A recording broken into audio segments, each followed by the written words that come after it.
করে, ওনাদের পরিশ্রমের ফল ডাইন পাশে দাঁড়ায় আছে। ওনারা দিন রাত পরিশ্রম করে, এই পরিশ্রমের ফল ডাইন পাশে দাঁড়ায় আছে।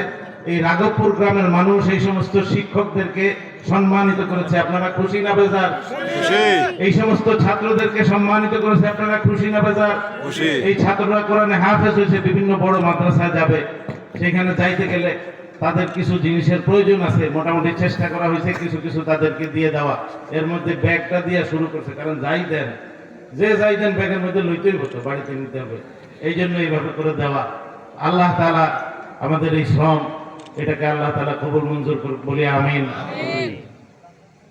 আমাদের মাঝে বসে আছেন কথা বলবার জন্য আমাদের অত্যন্ত পরিচিত মুখ, আমাদের মেহমান, আমাদের মুরব্বী, আমাদের এই মাদ্রাসাকে যিনি প্রাণ থেকে ভালোবাসেন, যিনি আমাকে ফোন করে করে মাদ্রাসার খোঁজ খবর নেন, ছোট্ট ছোট্ট করে খোঁজ খবর নেন, এক একজন মানুষের নাম ধরে ধরে জিজ্ঞেস করে খবর নেন, তিনি আমাদের এই সিরাজে হুজুর।